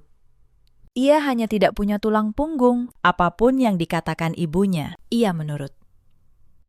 Termasuk ketika ibunya menyuruhnya menjauhi saya. Lalu ada Mawar, adik ipar saya. Usianya 29 tahun. Ia anak bungsu yang dimanjakan sejak kecil. Setiap kali ia menginginkan sesuatu, ia akan menangis di depan Bu Sukma. Dan keinginannya selalu terkabul. Mawar pula yang paling pandai mengarang cerita tentang saya. Dari mulutnya lah lahir banyak fitnah kecil yang perlahan meracuni rumah itu. Bapak mertua saya sudah meninggal 3 tahun sebelum saya menikah. Konon, dialah yang dulu membangun perusahaan dari nol. Setelah ia tiada, semua diwariskan kepada Bu Sukma. Dan sejak itu, perusahaan perlahan menurun. Walau tak seorang pun di keluarga itu mau mengakuinya. Hari-hari awal pernikahan saya tidak seburuk yang saya kira. Rendra masih sesekali mengajak saya makan di luar. Ia masih sesekali tersenyum. Tapi senyum itu menghilang begitu kami pindah ke rumah besar di Pondok Indah atas perintah Bu Sukma. Istri yang baik tinggal serumah dengan mertua, kata Bu Sukma waktu itu. Supaya bisa kuajari cara mengurus suami. Saya menurut. Saya pikir mungkin ini caranya menjadi bagian dari keluarga. Saya salah. Pindah ke rumah itu adalah awal dari 5 tahun yang panjang. Pagi pertama saya di sana. Saya bangun pukul 4. Bu Sukma sudah berdiri di dapur, menunggu. Menantu yang lain bangun lebih pagi, katanya. Walau saat itu belum ada menantu lain. Mulai besok, kamu yang masak untuk semua orang. Saya seorang auditor senior. Pagi itu, saya berdiri di dapur dengan celemek, mengaduk bubur untuk 7 orang. Lalu saya berganti pakaian dan berangkat ke kantor untuk memeriksa laporan keuangan perusahaan besar. Tidak ada yang di rumah itu tahu seperti apa pekerjaan saya. Bagi mereka, saya hanya anak kantoran yang setiap pagi memasak. Saya tidak pernah memberitahu mereka berapa gaji saya. Saya tidak pernah memberitahu mereka klien-klien yang saya tangani. Bukan karena saya menyembunyikan sesuatu, tapi karena setiap kali saya mencoba bicara tentang pekerjaan saya, Bu Sukma akan memotong. Sudah, tidak usah sok pintar di rumah ini. Maka, saya berhenti bicara. Saya menyimpannya untuk diri saya sendiri. Dan tanpa saya sadari, diam itu kelak menjadi senjata yang paling tajam. Tahun pertama berlalu dengan hinaan-hinaan kecil. Bu Sukma mengatur uang belanja sampai ke rupiah terakhir. Ia memeriksa struk belanja saya seperti memeriksa terdakwa. Jika ada selisih Rp5.000, ia akan menahannya dari uang yang ia berikan bulan depan. Yang lucu, sayalah yang setiap bulan menambahkan uang saya sendiri ke dalam belanja rumah itu. Gaji saya jauh lebih besar dari yang mereka bayangkan. Tapi saya diam. Saya hanya mencatat. Auditor selalu mencatat. Tahun kedua, keadaan memburuk. Mawar menikah, lalu bercerai setahun kemudian. Lalu kembali tinggal di rumah itu. Sejak ia kembali, rumah menjadi lebih berat. Mawar tidak bekerja. Ia menghabiskan hari dengan berbelanja menggunakan kartu kredit yang tagihannya dibayar Bu Sukma. Dan setiap kali tagihan datang, entah bagaimana, sayalah yang disalahkan karena boros. Sejak ada kamu, pengeluaran rumah ini membengkak, kata Bu Sukma suatu sore, sambil membanting buku tagihan ke meja. Saya menatap angka di buku itu. Saya tahu persis dari mana pembengkakan itu berasal. Itu pekerjaan saya, membaca angka. Tapi saya hanya menunduk. Maaf, Bu, kata saya. Rendra ada di ruangan itu saat ibunya menuduh saya. Ia tidak berkata apa-apa. Ia hanya menatap layar ponselnya, seolah percakapan itu tidak ada hubungannya dengan istrinya. Malam itu, di kamar, saya mencoba bicara dengannya. Mas, kamu tahu aku menambah uang belanja dari gajiku sendiri, kan? Rendra menghela napas panjang. Anjani, ibu sudah tua. Mengalah sedikit, kenapa sih? Kamu selalu bikin masalah. Saya terdiam. Saat itulah saya mulai mengerti. Di rumah ini, saya selalu salah. Tidak peduli apa yang saya lakukan, tahun ketiga, saya hamil. Saya pikir, mungkin kehadiran anak akan mengubah segalanya. Saya salah lagi. Saat usia kandungan saya 7 bulan, saya masih disuruh bangun pukul 4 untuk memasak. Saat saya meminta istirahat, Bu Sukma berkata, dulu saya hamil sambil menjaga toko. Kamu cuma masak saja sudah mengeluh. Suatu pagi, ketika saya membawa nampan berisi teh ke ruang tamu, kaki saya tergelincir di lantai yang basah. Nampan jatuh, cangkir pecah. Saya berhasil menjaga perut saya, tapi pergelangan tangan saya terkilir. Bukannya menolong, Bu Sukma berdiri dan berteriak, "Cangkir itu peninggalan ibu saya. Kamu tahu berapa harganya?" Saya duduk di lantai, di antara pecahan cangkir, memegangi pergelangan tangan yang nyeri, sambil melindungi perut saya. Tidak ada yang membantu saya berdiri. Mawar hanya melihat dari sofa, lalu mengangkat ponselnya dan memotret saya. "Buat kenang-kenangan," katanya sambil tertawa. Malam itu, untuk pertama kalinya, saya menangis tanpa suara di kamar mandi. Tapi saya tidak menangis karena lemah. Saya menangis karena saya tahu sesuatu di dalam diri saya sedang berubah. Air mata terakhir saya jatuh malam itu. Setelah itu, mata saya menjadi kering dan kepala saya menjadi dingin. Anak saya lahir. Seorang bayi perempuan yang saya beri nama Kayla. Saya pikir setidaknya cucu pertama akan membawa kehangatan ke rumah itu. Tapi Kayla perempuan, dan di mata Bu Sukma, cucu perempuan tidak meneruskan nama keluarga. "Coba kalau laki-laki," katanya. Saat menggendong Kayla untuk pertama kali, lalu menyerahkannya kembali kepada saya dengan dingin. "Ya sudah, mungkin yang berikutnya." Saya memeluk Kayla erat-erat malam itu. Saya berjanji pada diri saya sendiri, anak ini tidak akan tumbuh menjadi perempuan yang menunduk seperti ibunya. Saya akan memastikan itu, apapun caranya. Tahun keempat, perusahaan keluarga mulai goyah. Saya tahu itu jauh sebelum mereka mau mengakuinya. Suatu malam, saya tak sengaja mendengar Rendra berbicara di telepon di ruang kerjanya. Suaranya rendah dan panik. "Pakistan, tolong perpanjang lagi tenggatnya. Kami pasti bayar.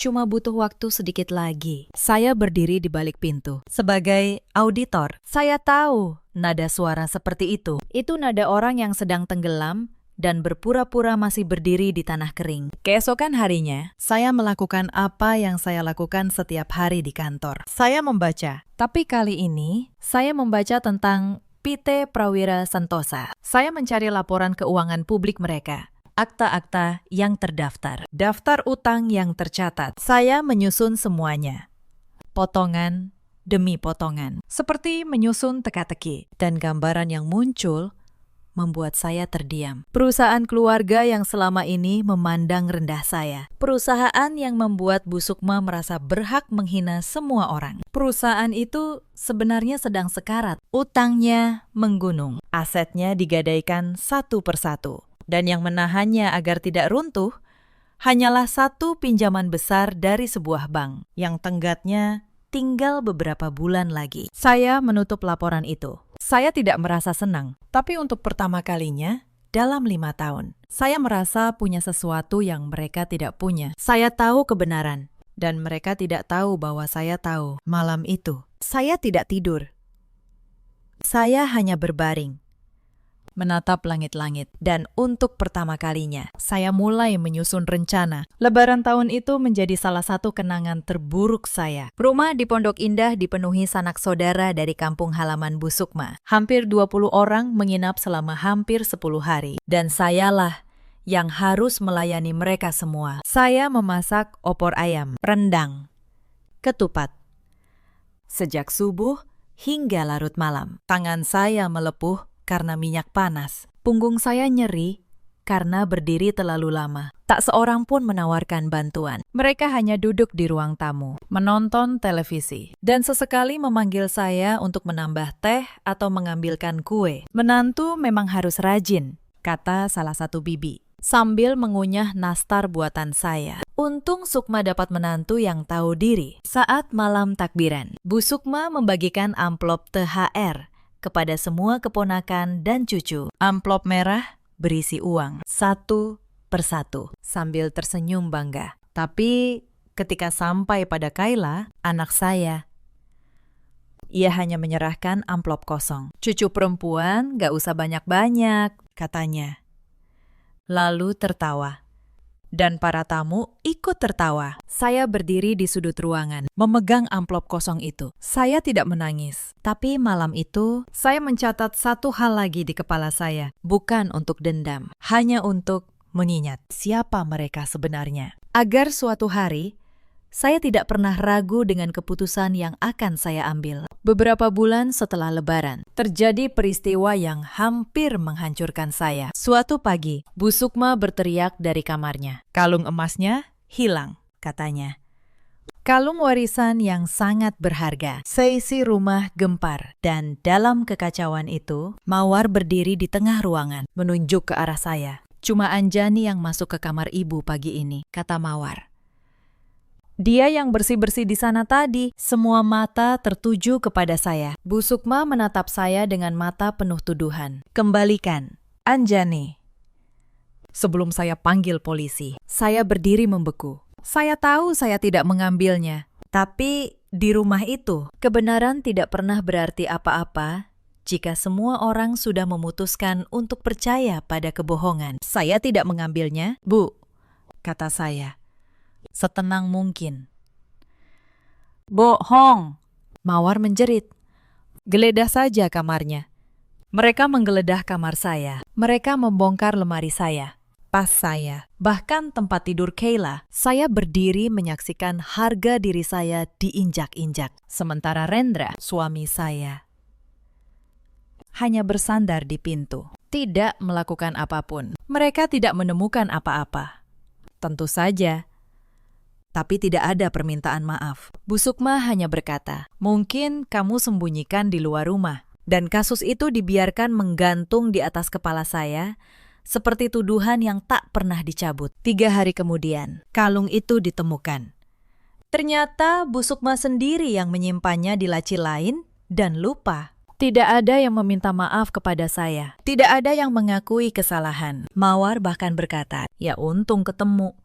Tapi tetap saja mencurigakan. Belum reda peristiwa kalung itu. Datang masalah baru. Mawar masuk rumah sakit karena suatu prosedur kecantikan yang gagal. Biayanya besar, puluhan juta rupiah. Dan ketika tagihan datang, Bu Sukma memanggil saya. Anjani, kamu kan punya tabungan dari gaji kantormu, katanya. Talangi dulu biaya rumah sakit Mawar. Nanti diganti. Saya tahu, nanti diganti itu tidak akan pernah terjadi. Itu sudah terjadi berkali-kali, dengan berbagai alasan. Tapi saya juga tahu, menolak hanya akan membuat hidup saya lebih sulit. Maka saya membayarnya. Puluhan juta hilang begitu saja. Untuk operasi kecantikan adik ipar, yang bahkan tidak pernah berterima kasih. Yang membuat saya tertegun bukan uangnya, tapi cara Mawar menatap saya saat saya menjenguknya di rumah sakit. Ia tersenyum dengan wajah yang masih dibalut perban dan berkata, "Makasih ya, Mbak. Tapi ini memang sudah kewajibanmu, kan? Kamu kan numpang hidup di rumah kami." Numpang hidup, itu kata yang ia gunakan. Untuk perempuan yang setiap bulan diam-diam menambal belanja seluruh keluarga itu. Saya tidak menjawab. Saya hanya tersenyum. Dan dalam hati, saya menambahkan satu catatan lagi ke daftar panjang yang sudah saya simpan. Malam itu, di kamar, saya menatap Rendra. Mas, kamu tahu, aku tidak mungkin mencuri. Kenapa kamu diam saja saat mereka menggeledah barang-barang anakmu? Rendra hanya berbaring memunggungi saya. Sudahlah, Anjani. Kalung sudah ketemu, kan? Jangan dibesar-besarkan. Saya menatap punggungnya dalam gelap, dan saya tahu lelaki ini tidak akan pernah berdiri di sisi saya. Tidak sekalipun. Peristiwa terakhir yang menjadi titik balik terjadi sebulan sebelum jamuan besar itu. Suatu malam, Bu Sukma memanggil saya ke ruang kerjanya. Di atas meja ada setumpuk dokumen. Rendra berdiri di sampingnya, menunduk seperti biasa. Anjani, kata Bu Sukma dengan nada manis yang tidak biasa. Keluarga sedang ada sedikit kebutuhan dana. Kami butuh tanda tanganmu di sini. Saya menatap dokumen itu. Sebagai auditor, saya membaca cepat. Dan jantung saya berdegup. Dokumen itu meminta saya menyerahkan hak atas apartemen kecil yang saya beli diam-diam dari tabungan saya sendiri. Bertahun-tahun sebelum menikah. Satu-satunya hal yang benar-benar milik saya. Mereka ingin menjadikannya jaminan untuk utang perusahaan. Mereka tidak tahu seberapa banyak yang saya miliki.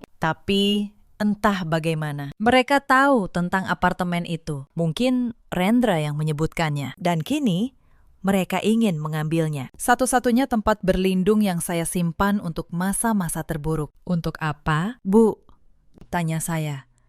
Pura-pura tidak paham. Tidak usah banyak tanya, Kata Bu Sukma. nada manisnya menghilang. Kamu istri Rendra. Apa yang kamu punya? Ya milik keluarga juga. Tanda tangani saja. Saya menatap pena yang ia sodorkan. Lalu saya menatap Rendra. Berharap. Untuk sekali ini saja, ia akan berkata sesuatu. Ia tidak. Ia hanya menunduk. Saya perlu membaca dulu. Bu, kata saya.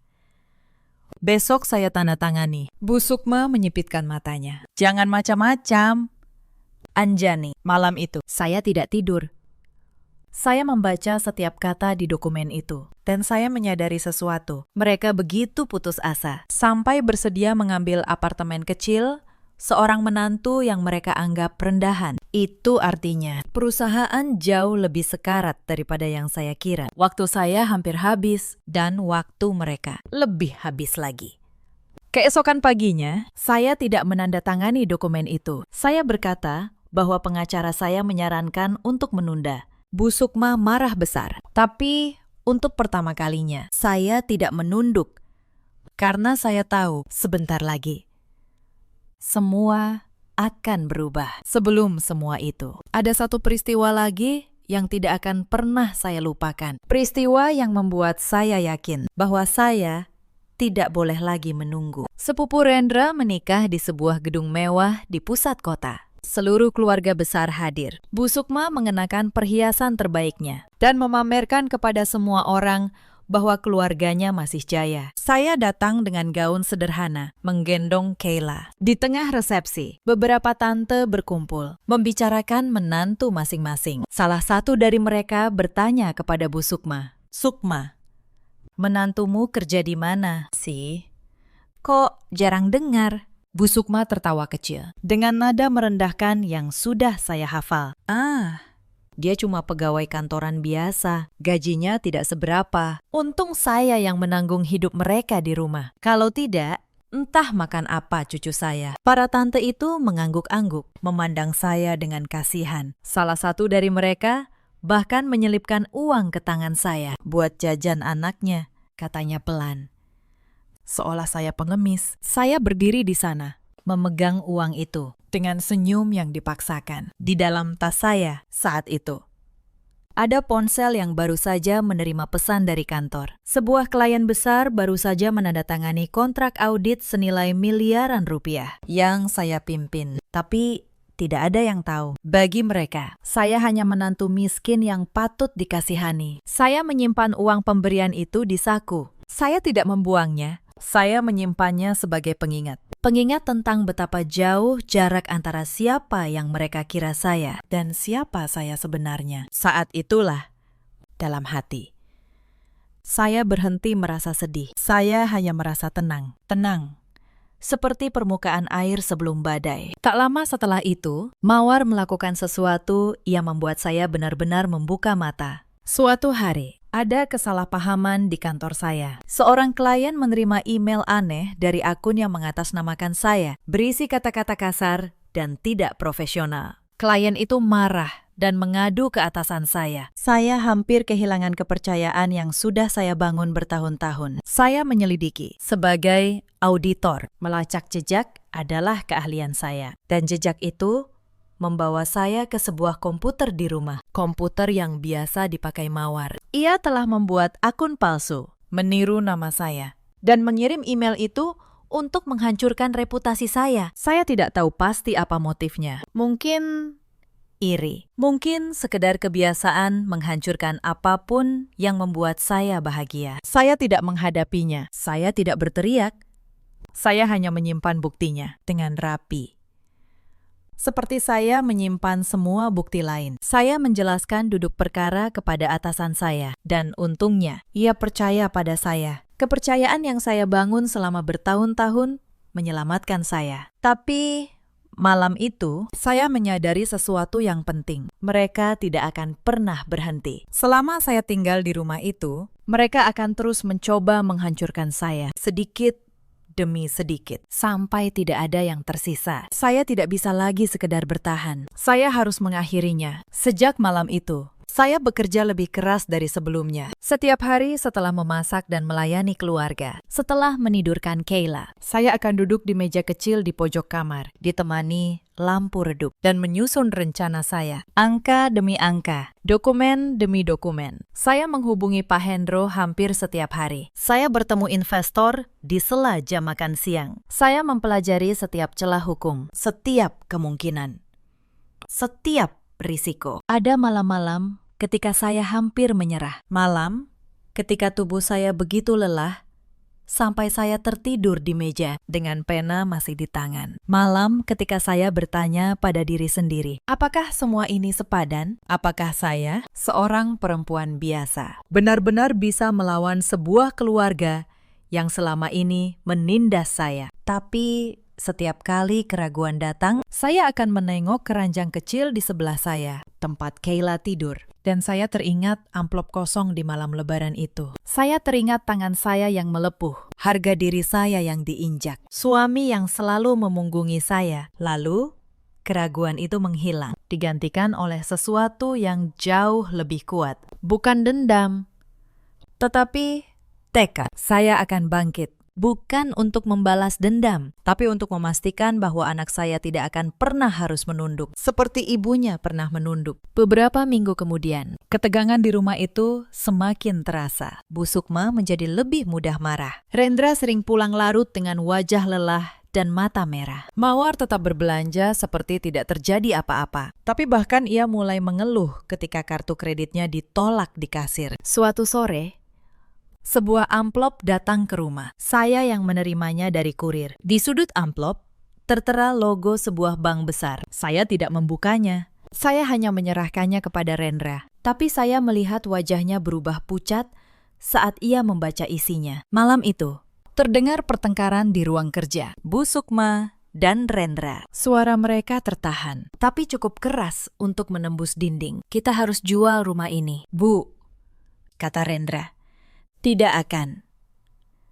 Suara Bu Sukma melengking. Rumah ini lambang keluarga kita. Cari uang dari tempat lain. Dari mana lagi, Bu?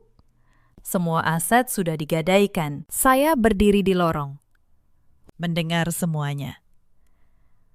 Anak saya tertidur di pelukan saya, dan di kepala saya, potongan-potongan rencana mulai tersusun rapi. Keesokan harinya, di kantor, saya menemui atasan saya, Pak Hendro, seorang partner senior yang sudah menganggap saya seperti anaknya sendiri. Saya bertanya kepadanya tentang sesuatu yang sudah lama saya pikirkan, tentang bagaimana sebuah perusahaan yang sekarat bisa diselamatkan atau diambil alih. Pak Hendro menatap saya lama. Anjani, ini bukan pertanyaan auditor biasa. Ini pertanyaan orang yang sedang merencanakan sesuatu. Saya hanya tersenyum. Saya cuma ingin tahu. Pakistan. Ia menjelaskan banyak hal hari itu. Tentang akuisisi. Tentang bagaimana utang sebuah perusahaan bisa dibeli oleh pihak ketiga. Tentang bagaimana jika seseorang memegang utang sebuah perusahaan dan perusahaan itu gagal bayar, maka pemegang utang itu bisa mengambil kendali. Saya mendengarkan setiap kata. Saya mencatat semuanya. Bukan di kertas, di kepala saya. Saya memang tidak sekaya keluarga Prawira di mata mereka. Tapi 5 tahun bekerja sebagai auditor senior dengan gaji yang tidak pernah mereka tahu. Dengan tabungan dan investasi yang saya bangun diam-diam, membuat saya punya lebih banyak daripada yang siapapun di rumah itu. Bayangkan. Dan saya punya sesuatu yang lebih berharga dari uang. Saya punya pengetahuan, dan saya punya orang-orang yang percaya pada kemampuan saya. Dalam beberapa minggu berikutnya, saya bekerja dalam diam, di kantor, di sela-sela tugas. Saya mulai menghubungi kenalan-kenalan saya. Seorang teman lama yang kini bekerja di lembaga keuangan, Pak Hendro, yang setuju membantu menyusun struktur transaksi, dan seorang investor yang pernah menjadi klien saya, yang percaya pada penilaian saya, dan bersedia mendukung rencana saya dengan satu syarat, angkanya harus masuk akal. Saya menunjukkan kepadanya laporan yang saya susun tentang PT Prawira Sentosa. Saya menunjukkan utangnya, asetnya. Dan satu hal yang luput dari perhatian semua orang. Walau perusahaan itu sekarat, ia masih memiliki sesuatu yang sangat berharga. Tanah gudang di lokasi strategis. Dan jaringan distribusi yang masih bisa dihidupkan kembali oleh tangan yang tepat. Investor itu memeriksa angka-angka saya. Lalu, ia mengangguk. Kalau perhitunganmu benar, Anjani, katanya. ini bukan perusahaan sekarat. Ini perusahaan yang dipimpin orang yang salah. Rencana itu sederhana di atas kertas, tapi rumit dalam pelaksanaan. Saya tidak akan membeli perusahaan keluarga itu secara langsung. Saya akan membeli utangnya. Utang besar yang menggantung di bank itu, yang tenggatnya semakin dekat. Jika keluarga Prawira gagal membayar, dan saya yakin mereka akan gagal, maka pemegang utang itulah yang akan memegang nasib perusahaan. Dan pemegang utang itu melalui sebuah perusahaan investasi kecil yang namanya tidak akan pernah mereka kenali adalah saya. Sementara saya bekerja dalam diam di rumah. Hinan terus berlanjut. Mereka tidak tahu apa-apa. Mereka pikir saya hanya menantu lemah yang setiap pagi memasak bubur. Suatu malam, saat makan malam, Bu Sukma mengumumkan sesuatu. Bulan depan, ulang tahun keluarga kita yang ke-50. Kita akan mengadakan jamuan besar. Semua relasi bisnis akan datang. Saya tahu apa arti jamuan itu. Itu bukan perayaan. Itu pertunjukan terakhir keluarga yang sedang sekarat. Berusaha tampak baik-baik saja di depan dunia. Mereka berharap dengan menunjukkan kemewahan, relasi-relasi bisnis akan kembali percaya. Dan mungkin ada yang bersedia menyuntikkan dana. Anjani, kata Bu Sukma, menatap saya tajam. Kamu yang urus jamuannya. Dan ingat, jangan permalukan keluarga ini di depan tamu. Saya menunduk. Baik, Bu. Tapi di dalam hati, saya tersenyum.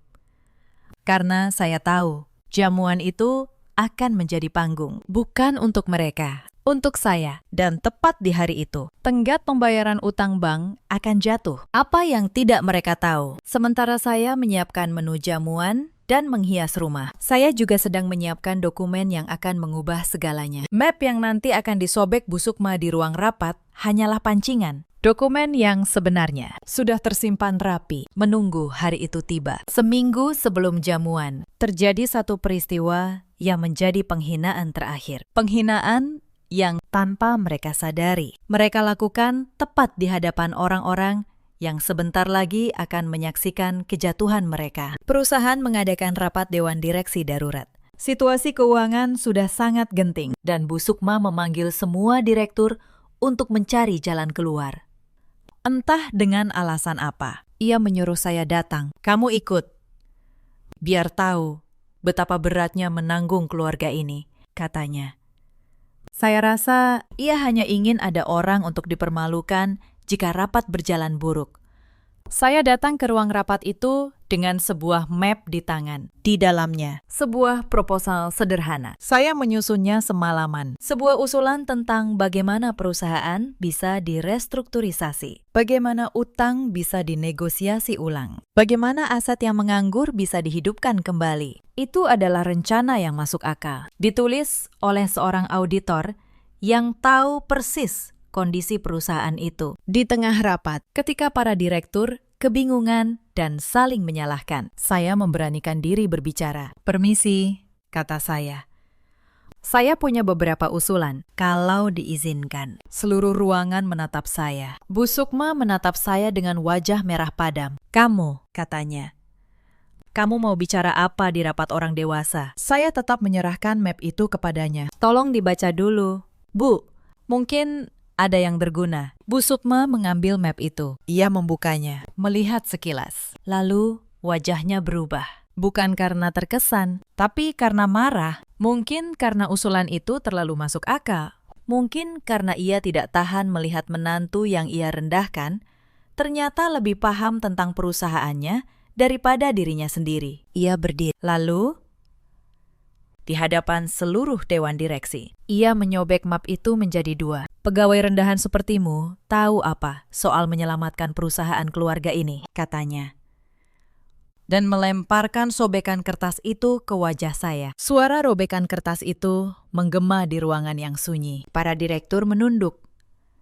tidak berani bersuara. Rendra, yang duduk di sebelah ibunya, menggeser kursinya menjauh dari saya, seolah malu dilihat berdekatan dengan istrinya sendiri. Dan di ujung meja, Mawar, yang entah mengapa ada di sana, mengangkat ponselnya. Ia merekam adegan itu sambil tersenyum tipis, seperti menonton hiburan. Saya berdiri di sana, dengan potongan kertas berjatuhan di sekitar kaki saya. Saya tidak menangis, saya tidak berteriak, saya hanya menatap mereka satu persatu dan mengingat wajah mereka dengan baik. Lalu, saya membungkuk, memungut sobekan kertas itu, dan berkata pelan, "Maaf sudah mengganggu rapat." Saya keluar dari ruangan dengan tenang. Mereka pikir mereka telah mempermalukan saya. Mereka tidak tahu bahwa hari itu mereka baru saja menandatangani akhir dari segalanya. Karena yang mereka sobek hanyalah secari kertas. Sementara di brankas kantor saya, dokumen yang sebenarnya sudah lengkap, sudah ditandatangani, sudah siap. Tinggal menunggu hari jamuan saat tenggat utang itu jatuh. Dalam perjalanan pulang dari rapat itu, saya menelpon Pak Hendro. "Pakistan," kata saya, dengan suara yang lebih tenang dari yang saya kira. "Kita jalankan sesuai rencana. Di hari jamuan, kamu yakin?" "Anjani," tanyanya. "Setelah ini, tidak ada jalan kembali." Saya menatap jalanan Jakarta yang ramai dari balik jendela mobil. "Saya sudah 5 tahun mencari jalan kembali." "Pakistan," kata saya. "Tidak pernah ada. Jadi sekarang, saya hanya akan berjalan maju." Hari jamuan tiba. Rumah di Pondok Indah disulap menjadi istana untuk 1 malam. Ada lampu-lampu kristal. Ada pelayan berseragam, ada meja panjang penuh hidangan mahal. Bu Sukma mengenakan kebaya terbaiknya dan kalung mutiara yang ia simpan untuk acara penting. Mawar berdandan seolah ia yang berulang tahun. Rendra memakai jas, tersenyum kepada setiap tamu, berpura-pura semua baik-baik saja. Dan saya di tengah semua itu, mengenakan gaun sederhana. Hilir mudik memastikan setiap detail jamuan berjalan lancar. Para tamu menganggap saya pelayan rumah. Tidak ada yang tahu siapa saya. Pukul 8 malam, acara dimulai. Bu Sukma berdiri di depan, memberikan sambutan. Ia bicara tentang sejarah keluarga, tentang kejayaan perusahaan, tentang masa depan yang cerah. Para tamu bertepuk tangan sopan. Tapi saya melihat sesuatu yang tidak mereka lihat. Saya melihat tangan Rendra yang gemetar memegang gelas. Saya melihat keringat di pelipis Bu Sukma. Mereka sedang berakting di atas panggung yang sebentar lagi runtuh. Di tengah acara, seorang tamu penting datang terlambat. Ia seorang pengusaha yang konon bersedia menyuntikkan dana ke perusahaan. Bu Sukma menyambutnya dengan wajah berseri. Inilah harapan terakhir mereka. Saat itulah sebuah amplop tebal diantar ke rumah oleh seorang kurir. Pelayan menyerahkannya kepada Rendra. Saya melihat dari kejauhan. Saya tahu persis apa isi amplop itu. Saya yang mengaturnya agar tiba tepat malam ini. Rendra membuka amplop itu. Wajahnya berubah pucat pasi. Lalu ia bergegas menarik ibunya dan adiknya ke ruang kerja. Saya mengikuti dari belakang dengan tenang. Di ruang kerja, di tengah hingar-bingar pesta di luar, mereka membaca surat itu. Surat resmi yang menyatakan bahwa seluruh utang PT Prawira Sentosa di bank telah dialihkan kepada pihak ketiga. Dan karena tenggat pembayaran jatuh hari ini dan pembayaran tidak dilakukan, pihak ketiga itu kini berhak mengambil alih kendali perusahaan. Siapa? Bu Sukma mendesis. Siapa yang berani membeli utang kita? Saat itulah saya melangkah masuk dan menutup pintu di belakang saya. Saya, Bu, kata saya. Hening sejenak. Lalu Bu Sukma tertawa. Tawa yang penuh hinaan. Kamu? Menantu rendahan yang setiap pagi memasak bubur. Jangan bercanda. Minggu lalu saja kamu hanya bisa diam saat map konyolmu saya sobek. Benar, Bu, kata saya. Tenang, saya diam. Karena yang ibu sobek minggu lalu hanya secari kertas. Dokumen yang sebenarnya ada di sini. Saya membuka map kulit hitam yang sejak tadi saya pegang. Dari dalamnya, saya keluarkan dokumen-dokumen asli. Akta pengalihan utang, surat dari bank, dan sebuah kartu nama. Saya letakkan kartu itu di atas meja, menghadap mereka. Di kartu itu tertulis, Anjani Prawira, Direktur, PT Sentosa, Abadi Investama, selama 5 tahun, kata saya. Kalian mengira saya tidak bisa apa-apa. Kalian benar tentang satu hal. Saya memang diam, tapi saya tidak pernah bodoh. Saya seorang auditor senior. Saya membaca laporan keuangan perusahaan ini jauh sebelum kalian sadar perusahaan ini sedang tenggelam. Wajah Rendra memucat. Anjani, kamu. Saya yang membeli utang itu, Mas, kata saya. Menatapnya.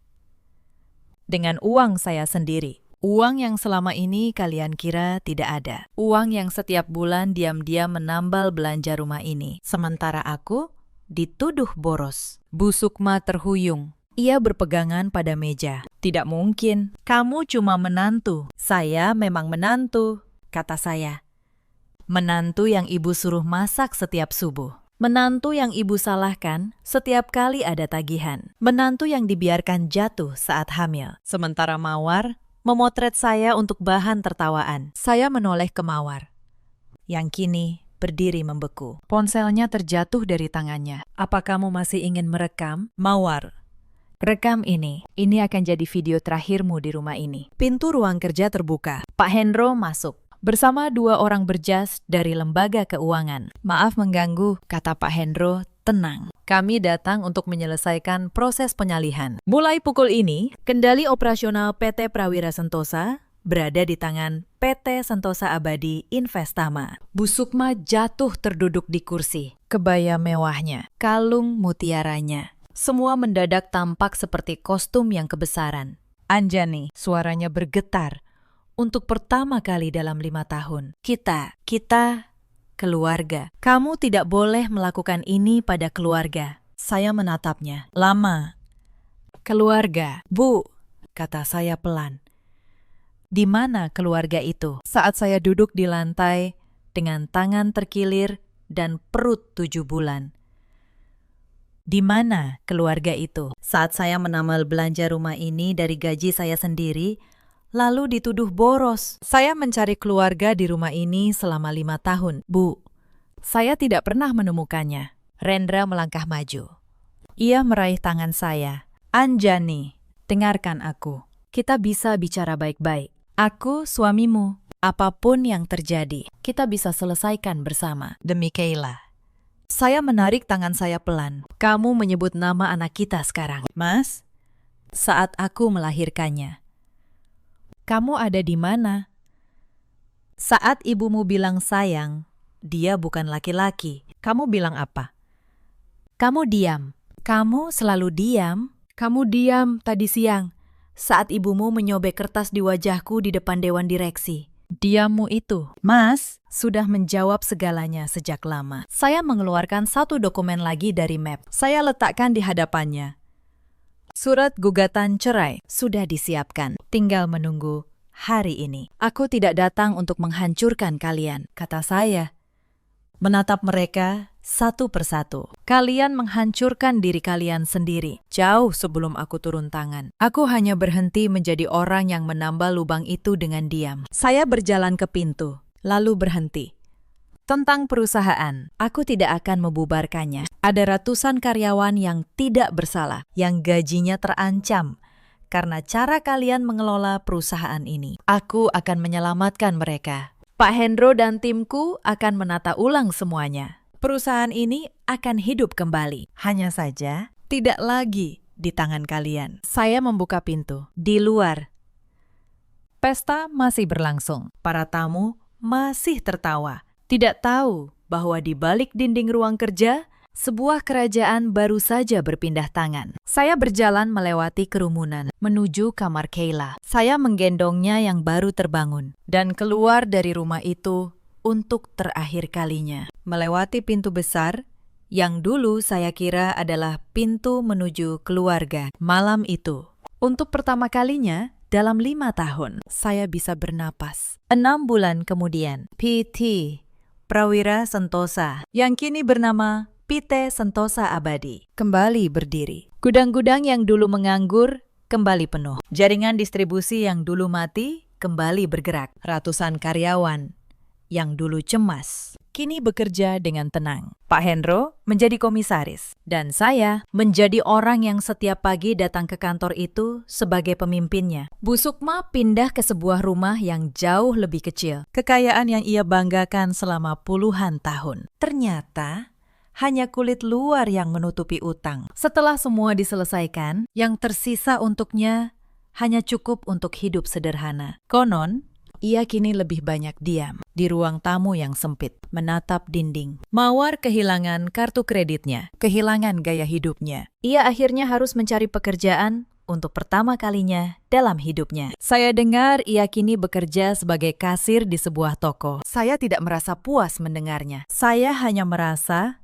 akhirnya setiap orang menuai apa yang mereka tanam. Rendra mencoba menghubungi saya berkali-kali. Setelah perceraian kami sah, pesan-pesannya berubah dari permintaan maaf menjadi permohonan, lalu menjadi kemarahan, lalu kembali menjadi permohonan. Saya tidak pernah membalas. Sebagian dari diri saya pernah mencintai lelaki itu, tapi cinta tidak bisa hidup di rumah di mana hanya satu orang yang berusaha. Kayla tumbuh menjadi gadis kecil yang ceria. Ia tidak akan pernah ingat rumah besar di Pondok Indah. Ia hanya akan ingat seorang ibu yang setiap malam pulang memeluknya dan berkata bahwa ia boleh menjadi apapun yang ia mau, bahwa ia tidak perlu menunduk pada siapapun. Itu sudah cukup bagi saya. Beberapa bulan setelah semuanya selesai, saya bertemu Bu Sukma sekali lagi. Ia datang ke kantor saya, kantor yang dulu adalah miliknya. Ia duduk di kursi tamu, tampak jauh lebih tua dari yang saya ingat. Tidak ada lagi kalung emas.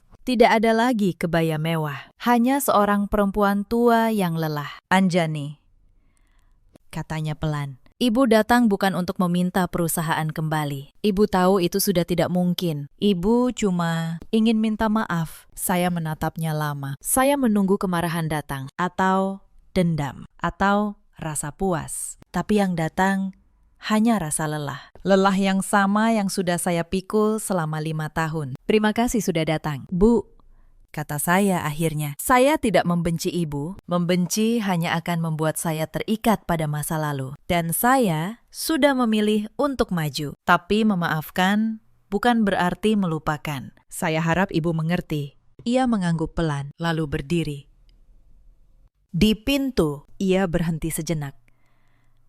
Menatap ruangan itu. Ruangan yang dulu menjadi tahtanya. Lalu ia pergi tanpa berkata apa-apa lagi. Saya tidak pernah melihatnya lagi setelah hari itu. Tapi anehnya, sejak hari itu, beban di dada saya terasa sedikit lebih ringan. Suatu sore, saya duduk di balkon apartemen kecil kami, menyeruput teh, menatap Kayla yang bermain. Hidangan di meja malam itu sederhana. Ikan goreng, sayur asem, dan sambal terasi.